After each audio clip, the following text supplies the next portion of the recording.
My sister-in-law swapped my pregnancy medication with dangerous pills because I wouldn't name my baby after her family's grandmother, and she almost killed my unborn child. So I made her regret everything. Hey guys, so I never thought I'd be posting something like this on Reddit, but here we go. I still can't believe this actually happened to me. I'm Jen, 34 female, and this is the story of how my husband's crazy sister, I'll call her Jane, almost killed my unborn baby because of a freaking name. Jane has always been a total control freak. She's the oldest of my husband Dan's, 31 male, siblings, and man, she acts like she's the third parent or something. From the first day I met her, I knew something was off about her.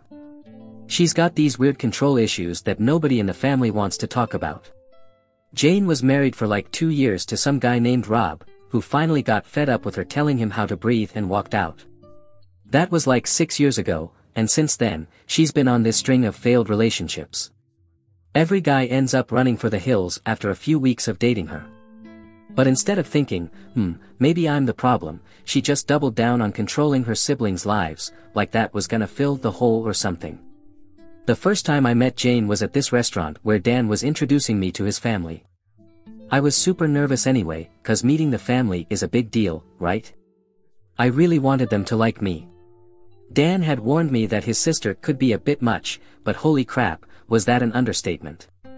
Within like 5 minutes of sitting down, Jane starts interrogating me like I'm a suspect in a murder case. What exactly do you do for work? How much do you make? Do you have student loans? What's your credit score? Do you plan on having kids? How many? When? What's your relationship like with your family? I barely had time to swallow my food between questions. When I told her I was a middle school teacher at the same school where Dan teaches, which is how we met, she literally rolled her eyes. She was like, "Oh, so you both work at that underfunded public school? How do you plan to afford a house on those salaries?" Meanwhile, Dan and I were both perfectly happy with our careers and had already figured out our finances, thank you very much. I tried to just laugh it off and be nice, but Jane spent the entire dinner making these little digs at me. Dan always said he wanted to marry someone who could cook. Do you cook, Jen? Just constant little jabs wrapped up in fake smiles. After dinner, Dan apologized like crazy and explained that Jane had been like this with anyone he dated. Apparently, she scared off his college girlfriend by showing up at her dorm and telling her she wasn't ambitious enough for Dan. Another girl got the "you're not pretty enough for my brother" treatment. Jane basically appointed herself as the gatekeeper to Dan's love life. His parents are actually pretty nice people, but they've spent so many years dealing with Jane's behavior that they've kind of given up. They do this thing where they smile awkwardly and say, "Oh, that's just Jane being Jane," whenever she does something totally inappropriate. They're nice to me but never actually stand up to Jane when she's being a jerk. Dan always stuck up for me, though. He'd tell Jane to back off and mind her own business. He even threatened to stop coming to family events if she couldn't be civil to me. That just made her hate me more because, in her mind, I was turning her brother against her, when really, he was just growing a spine. I tried to be the bigger person for so long. I invited her to my birthday parties, I sent her Christmas cards, I even helped her move apartments once when everyone else was too busy. They probably just didn't want to deal with her bossing them around for 8 hours. Nothing worked. She would accept my help and then turn around and tell Dan that I folded her sweaters wrong or scratched her coffee table or whatever. Honestly, we should have just cut her off completely, but you know how it is with family, you keep giving chances to people who don't deserve them because they're family, and that's just how they are. Dan would say stuff like, "She's still my sister, and she's got issues, but she means well." It's that family guilt thing that keeps toxic people in your life way longer than they should be. After a couple years of dating, Dan proposed, and Jane completely lost her shit. She tried to convince Dan that I had trapped him somehow. She even suggested I might be faking a pregnancy to get him to propose. I wasn't even pregnant. When that didn't work, she tried to take over our wedding planning. She had opinions about everything, the venue, the food, the music, my dress, the invitations. She kept saying stuff like, "As the sister of the groom, I think I should have a say." When we didn't let her plan our wedding, she showed up to the ceremony wearing white. Like, seriously? That's some next level petty right there. During her speech at the reception, which she insisted on giving, even though we didn't ask her to. She told this super embarrassing story about Dan wetting the bed when he was 8, and then ended with, "I just hope Jen is patient with all his little quirks." The whole room was just awkwardly silent. After Dan and I got married 2 years ago, Jane somehow got even more insane. Like, she apparently decided that her new job was marriage quality control inspector or something. She started showing up at our house unannounced, like 3 or 4 times a week, usually right around dinner time. Coincidence? I think not. The first few times, I was still trying to play nice. "Oh, Jane. What a surprise. We were just sitting down to eat, but there's plenty if you'd like to join us." She'd act like she was doing us this huge favor by accepting, then she'd take 2 bites of whatever I made and make this face like she just bit into a lemon. "You guys eat pasta this often? No wonder Dan's put on a few pounds." Just constant little criticisms about everything. After dinner, she'd walk around our house like she was doing a damn health inspection. She'd run her finger across our bookshelves, looking for dust. She'd open our fridge and cabinets without asking and start reorganizing things. Once, she actually brought her own cleaning supplies with her because apparently, our bathroom wasn't up to her standards. One time, I caught her going through our mail. Another time, she was looking in our closet, critiquing how we organized our clothes. She even tried to go through our nightstand once, but that's where I drew the line. I was like, "Jane, that's private." And she acted all offended, like I was being unreasonable. I tried talking to Dan about it, and he agreed it was getting out of hand. He started telling Jane she needed to call before coming over, but she just ignored him or got super dramatic about it. I didn't realize I needed an appointment to see my own brother, or, "Wow, marriage has really changed you. You never used to be so unwelcoming." Then she'd go crying to their parents about how Dan had changed since getting married and how I was turning him against the family. His parents would call Dan all concerned, and he'd have to explain that asking your sister to call before coming over is actually a normal boundary that most adults respect. The worst part was that his parents kind of took her side. They'd say stuff like, "You know how Jane is, she just wants to be involved," or, "She's just looking out for you," or, "She's family, she doesn't need to call first." They'd been dealing with Jane's control issues for so long, they thought her behavior was normal. We started locking our doors and not answering when she'd randomly show up. She'd stand outside knocking for like 20 minutes, sometimes peering in our windows, calling Dan's phone over and over. Then we'd get these long, guilt-trippy texts about how disrespectful we were and how family should always be welcome. One time, she actually used the spare key Dan's parents had for emergencies to let herself in while we were at work. We came home to find her rearranging our kitchen cabinets because apparently, we had them organized all wrong. That was the final straw for Dan. He took the key back from his parents and told them they needed to respect our privacy. His mom, Karen, tried to defend Jane, saying, "She's just trying to help. She's always been the organized one in the family." His dad, Tom, was a bit more understanding but still made excuses like, "That's just how she shows she cares." I remember telling Dan, "Your sister isn't caring. She's controlling. There's a big difference." I think that finally clicked for him. He started setting firmer boundaries with Jane, which, of course, made her hate me even more. In her mind, I was the evil witch who had cast a spell on her precious baby brother. Jane started spreading all these rumors about me to the extended family. Dan's cousins, aunts, and uncles would give me these weird looks at family gatherings. Later, we found out Jane had told them I was isolating Dan from his family and that I was probably cheating on him because I acted secretive. She told Dan's grandma that I was terrible with money and would probably bankrupt him. Dan's younger siblings, Kim, 27 female, and Andy, 25 male, were actually pretty cool with me. They had dealt with Jane's controlling behavior their entire lives and were just glad someone was finally standing up to her. They started coming over to our place to hang out without telling Jane, which drove her absolutely nuts. Jane tried to get them to spy on us for her. She'd ask them questions like, "So, what's their house look like? Is it clean? What did you guys talk about? Did Jen say anything about me?" They'd usually just make stuff up to get her off their backs. The holidays were the absolute worst. Jane appointed herself in charge of all family gatherings, even though nobody asked her to be. She assigned everyone dishes to bring but then criticized whatever you made. "Oh, Jen, you brought store-bought rolls. I guess that's fine then." She'd rearrange everything you brought and take credit for the whole meal. One Thanksgiving, I brought my grandma's famous sweet potato casserole. Jane dumped a bunch of extra brown sugar on top of it without asking me because it needed to be sweeter. I nearly lost it right there, but Dan pulled me aside and was like, "It's not worth it. Let's just get through dinner." That was our strategy for a while, just trying to minimize contact with Jane and get through the required family stuff without major incidents. But things took another turn 3 months ago when Dan and I found out I was pregnant. We were super excited. We'd been trying for about a year. I had started to worry something might be wrong with one of us, but nope, it just took a bit longer than expected. When I saw those 2 lines on the pregnancy test, I literally screamed so loud Dan thought I found a spider or something. We decided to wait until I was past the first trimester to tell anyone, just to be safe. But when it was time, we figured we'd announce it at a family dinner at Dan's parents' place.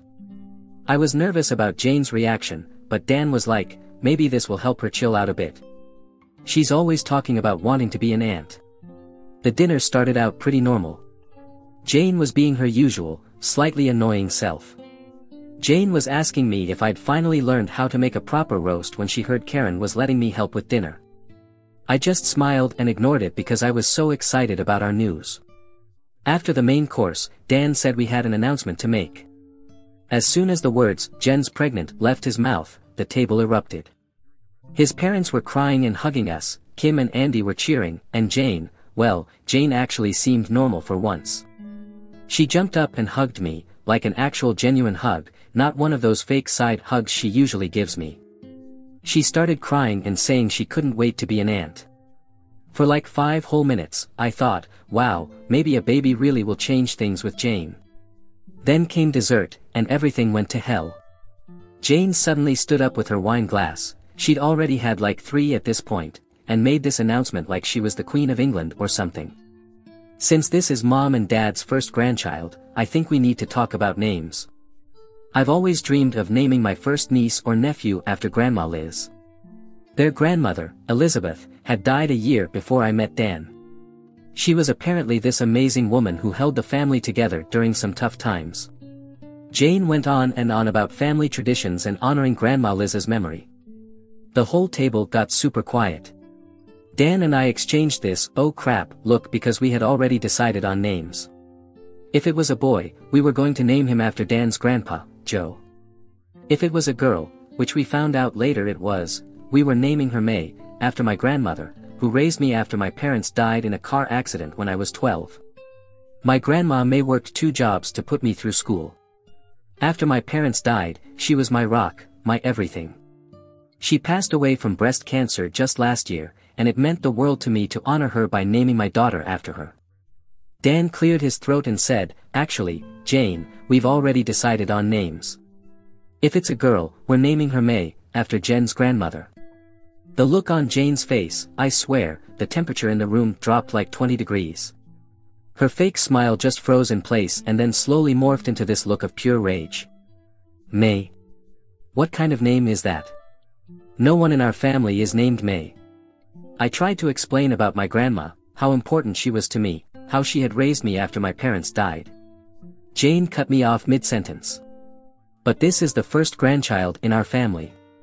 It should have a name from our family traditions." Dan's mom tried to smooth things over. "Jane, honey, May sounds like a beautiful name, and it's their baby. They get to decide." That's when Jane completely lost it. She slammed her wine glass down so hard it broke, sending red wine and glass shards across the table. "This is bullshit. She comes into this family and just throws away all our traditions. That's so disrespectful." Then she looked right at me and said something I'll never forget. "Your grandmother wasn't even your real parent, so it doesn't matter as much as honoring our family's actual grandmother." The whole table gasped. I burst into tears. Who says that to someone whose parents died when they were a kid? Dan jumped up and yelled at Jane to apologize immediately. Instead, she grabbed her purse, knocked over her chair, and stormed out, slamming the door so hard a picture fell off the wall. Karen tried to comfort me while Dan and his dad, Tom, argued about Jane's behavior. Tom was like, she didn't mean it that way. And Dan was like, how exactly did she mean it, then? There's no other way to interpret what she said. The rest of the night was super awkward. We left pretty quickly after that. In the car, Dan kept apologizing for his sister, saying he'd never seen her get that bad before. I was still crying, partly from the shock of what she'd said and partly from pregnancy hormones making everything feel 10 times worse. Over the next few weeks, Jane went on this crazy smear campaign against me. She told everyone in the family that I was disrespecting their traditions and trying to erase their family history. She even called my school principal and tried to complain about me. Luckily, he knew me well and didn't take her seriously. Dan's parents were stuck in the middle. They'd call and say stuff like, maybe you could use Elizabeth as a middle name, or, Jane's just very emotional about family traditions. They weren't directly taking her side, but they weren't exactly shutting down her behavior either. Our baby shower was a total disaster because Jane showed up uninvited and spent the whole time making passive-aggressive comments. She brought a gift, a baby blanket with the name Elizabeth embroidered on it, and made this big show of presenting it in front of everyone. My friends were all like, who is this crazy lady? Afterward, things got so tense we basically stopped going to family dinners. We only saw Jane when we absolutely had to. But one day, we had to go to Dan's parents' house for his dad's birthday dinner. I really didn't want to go because I knew Jane would be there, but Dan felt bad missing his dad's birthday, and I didn't want him to go alone. I was about 5 months pregnant at this point and had been taking these special prenatal vitamins my doctor prescribed. They were these big, horse pills that were kind of hard to swallow. But my doctor said they were better than the over-the-counter ones because of some specific nutrients that were good for the baby's development. I had to take them at the same time every day, 7 p.m. on the dot, so I brought them with me to the dinner in my purse. When we got there, I put my purse in the guest bedroom, where we usually left our stuff during family gatherings. Dinner was actually going okay at first. Jane was ignoring me completely, which was honestly a huge improvement over her usual behavior. She kept talking to everyone except me, which was fine by me. I was just trying to get through the evening without any drama. Around 7 p.m., I excused myself to go take my medication. I went to the guest room, grabbed my pill bottle from my purse, and shook out a pill. I remember looking at it and thinking it seemed a little different, maybe a slightly different shade of pink and a bit smaller than usual, but I figured it was just the lighting in the room or my pregnancy brain playing tricks on me. When you take the same pill every day for months, you don't really examine it closely each time, you know? I took the pill with some water and went back to dinner. About an hour later, I started feeling really weird. At first, I thought maybe it was just pregnancy stuff, you get all kinds of random symptoms, but then I got super dizzy, like the room was spinning. I felt nauseous, and my vision started getting all blurry around the edges. Then I felt these sharp cramps in my abdomen, way worse than any normal pregnancy pains. I remember grabbing Dan's arm and whispering, something's wrong. He took one look at me and immediately knew this was serious. My face had apparently gone completely white, and I was sweating. Dan told his parents we needed to go to the hospital and help me up. I could barely walk at that point. Jane was just sitting there, watching with this weird expression on her face. Not concerned like everyone else, more like curious, like she was watching to see what would happen next. The drive to the hospital is mostly a blur. Dan was speeding, and I was in the passenger seat, trying not to throw up or pass out. The cramps were getting worse, and I was terrified I was losing the baby. When we got to the ER, they took me back immediately. The doctors asked me a bunch of questions, what I had eaten, if I had fallen, what medications I was taking. When I mentioned my prenatal vitamins, they asked to see them. Dan said they were at his parents' house but described them in detail. The doctor looked concerned and ordered some blood tests. While we were waiting for the results, Dan called his parents to tell them what was happening. His mom, Karen, immediately went to the guest room to get my pill bottle and bring it to the hospital. That's when things got even crazier.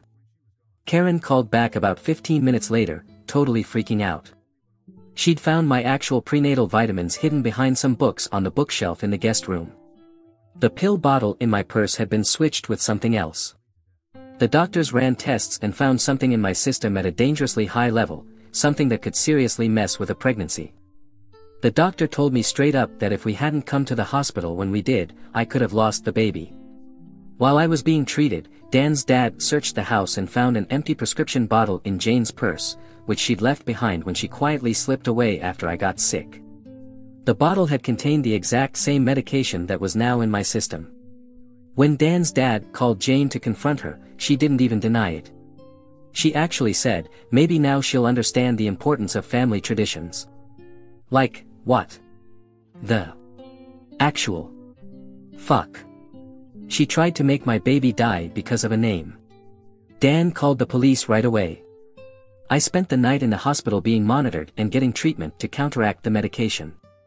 The whole time, I was terrified I was going to lose my baby. The doctors kept checking the heartbeat, and every time I heard that little thump, I would burst into tears of relief. Dan was beside himself with guilt and anger. He kept saying he should have protected me better, that he never thought his sister would go this far.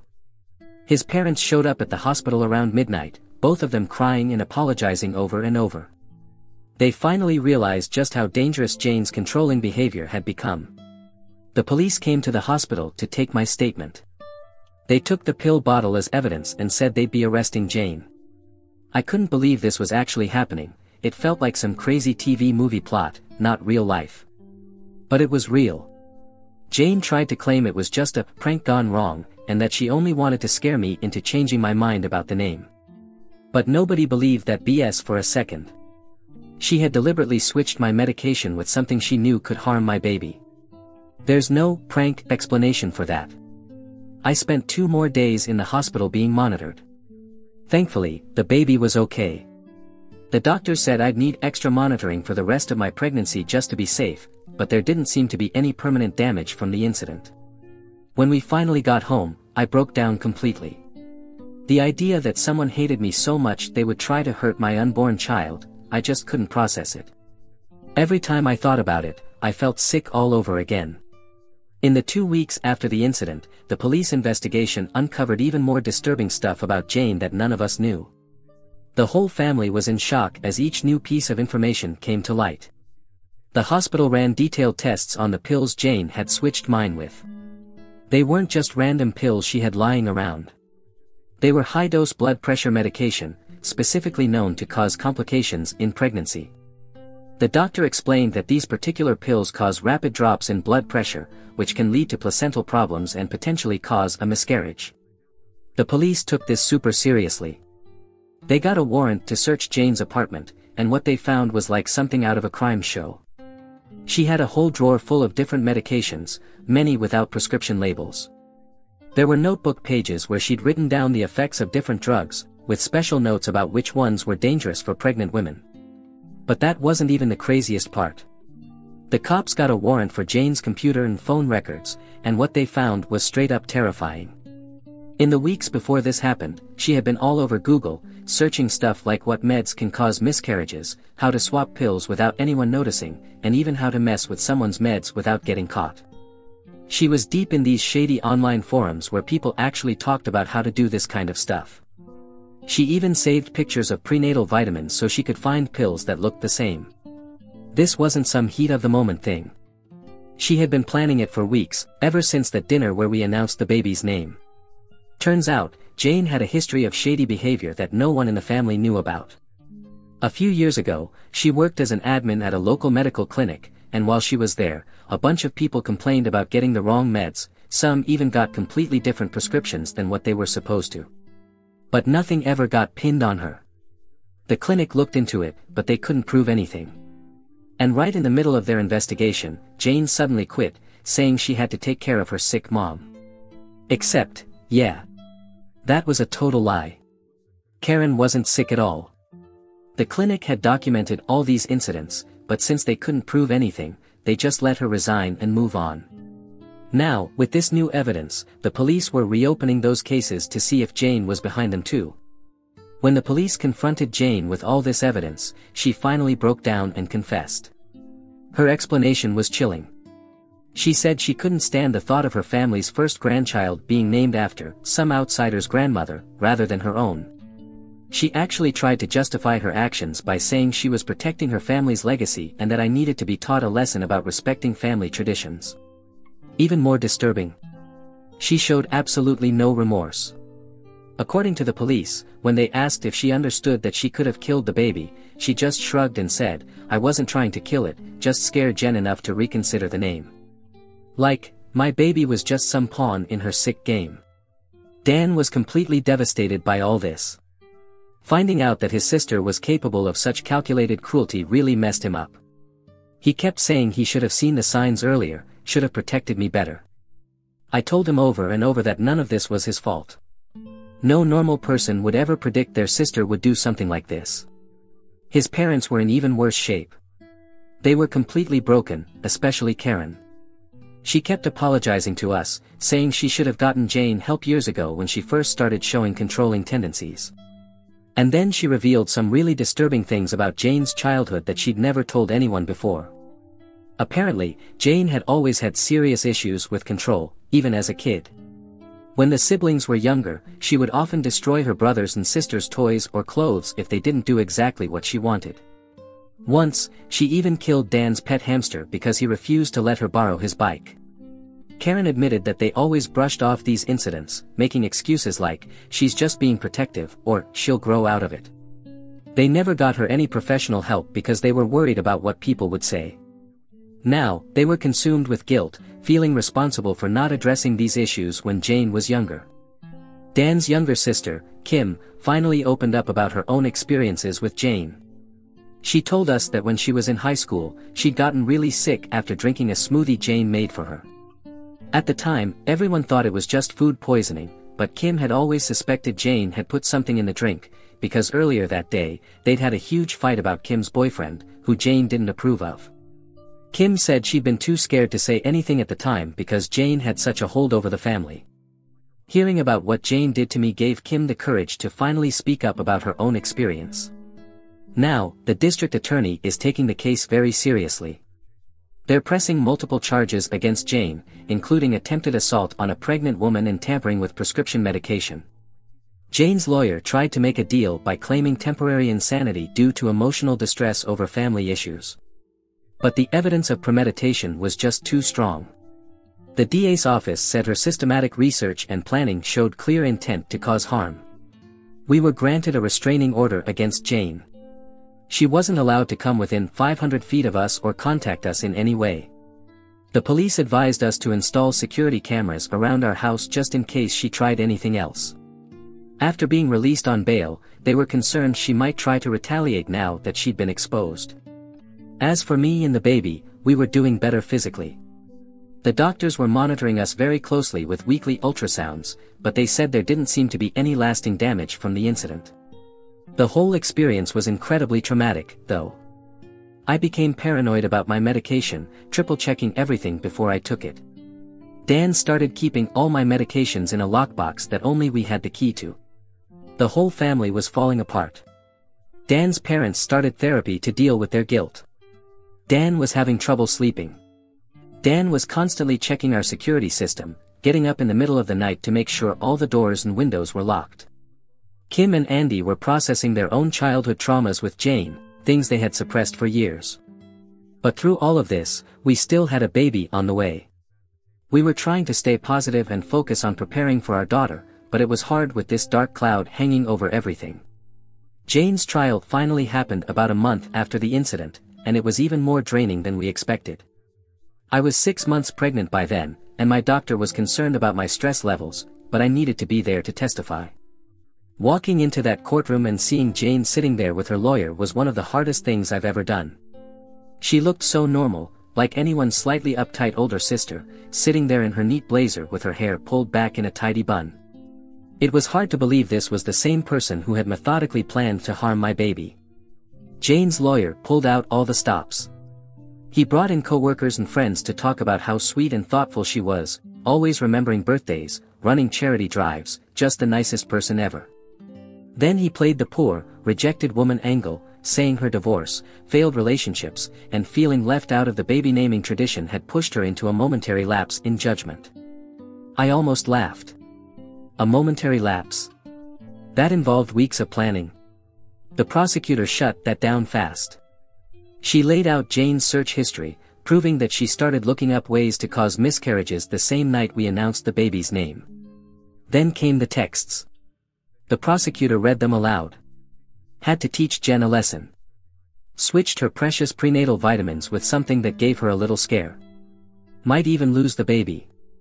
Then they can start over with a proper name. My stomach turned. She wanted me to lose the baby. And she thought it was funny. Jane's lawyer tried to spin it as emotional distress from never having a family of her own. But after hearing those messages, the jury was done with her. The judge announced the sentence, 5 years in prison with mandatory psychiatric counseling. Jane lost it. She started screaming that this was all my fault, that I had turned her family against her, that I had ruined her life. It took 2 court officers to drag her out of the courtroom. Dan just sat there next to me, holding my hand so tight it almost hurt, tears streaming down his face. Outside the courthouse, reporters were everywhere, wanting statements, but we just pushed past them to our car. I was 6 months pregnant at that point and felt like I was going to pass out from the stress and heat. Dan's parents wanted to talk to us, but Dan just said, "Not now," and drove us home. That night, we just sat on our couch in silence for hours. Like, what do you even say after something like that? Your sister just got sentenced to prison for trying to kill your unborn baby. There's no Hallmark card for that situation, you know. Dan finally broke down around midnight, sobbing in a way I'd never seen before. He kept saying he felt like he'd lost his sister twice, first to her obsession with control, and now to prison. I didn't know how to comfort him. I was still processing my own feelings about everything. The next few weeks were a total blur. Dan's parents called almost every day, but conversations were awkward and strained. They were trying to process their own guilt about Jane. Karen would call crying, apologizing over and over for not seeing the signs earlier, for not protecting us better. Dan's dad, Tom, had to take medical leave from work because the stress was giving him these crazy chest pains. His doctor was worried he might have a heart attack if he didn't take time off to recover. The whole family was just falling apart. Kim moved back in with her parents temporarily to help out since Tom wasn't doing well and Karen was barely functioning. She'd call Dan sometimes to vent about how hard it was being back in that house, with all the memories of growing up with Jane. Then, about 2 weeks after the sentencing, Jane's lawyer contacted us. Jane wanted to appeal the verdict based on new evidence of her mental state. She was claiming she had undiagnosed bipolar disorder and wasn't responsible for her actions. The lawyer asked if we would consider supporting a reduced sentence if she agreed to long-term psychiatric care instead of prison. Dan told the lawyer to go to hell. In nicer legal terms, of course. Then we got a letter from Jane herself. It was this weird mix of apology and justification. She wrote that she never meant to really hurt the baby, and that she was just trying to make a point about family traditions. She said the medication wasn't supposed to be that strong and that she thought it would just make me a little sick so I'd reconsider the name choice. Like, what? How does that make anything better? I wasn't even sure she was actually sorry, or just sorry she got caught. The whole letter had this undertone of, "This is still kind of your fault for not respecting my wishes." We sent it back unopened, with "Return to sender" written across it. Dan and I decided to move up our plans to leave town. Dan had been offered a position as head of the English department at this fancy private school about 2 hours away, but we weren't planning to move until after the baby was born. With everything that happened, though, we wanted a fresh start as soon as possible. Finding a house, packing, and moving while 7 months pregnant was not fun, let me tell you. But it was really good for our mental health to get away from all that. The best part? Jane doesn't know where we live now. The return address on her letters is the only connection she has to us, and that's Dan's parents' address. We made sure our new address isn't listed anywhere public, and we've warned family members not to share it with anyone. As my due date got closer, the anxiety was unreal. Even though the doctor said everything looked fine, I couldn't shake the fear that Jane had done permanent damage. I barely slept, constantly checking locks and pacing the house. When my blood pressure spiked, the doctor scheduled an induction, but I went into labor the night before. After 18 hours, our baby girl, May Elizabeth, was born healthy. The second I held her, I broke down, relief, exhaustion, everything at once. A few weeks later, Jane sent a creepy letter with baby photos clipped from magazines, asking, "Is this what my niece looks like?" Turns out, a distant cousin had been updating her. We cut them off immediately, and Jane's prison mail got flagged. Even with her still lurking in the background, we focused on May. 4 months into our new life, things finally felt normal-ish. Jane still writes. Still asks if we've forgiven her. But forgiveness is owed to those who earn it. And keeping May safe will always come first. Edit. A lot of people are asking why we included Elizabeth as May's middle name after everything Jane did. We wanted to reclaim it. Because Elizabeth was Dan's grandmother's name, too, not just Jane's pick. The name belongs to the family, not just to Jane. We didn't want to let her ruin that connection forever. Plus, May Elizabeth just sounds pretty together. Edit 2. Someone in the comments called me the AH for not being more understanding of mental illness. Let me be super clear. Mental illness might explain behavior, but it doesn't excuse it. Jane knew exactly what she was doing. She researched medications, made detailed plans, and bragged about it afterward. She wasn't having some dissociative episode. She made calculated decisions over weeks that could have killed my baby. I have plenty of compassion for people struggling with mental health issues. But not when they use those issues to justify attempted harm to an unborn child.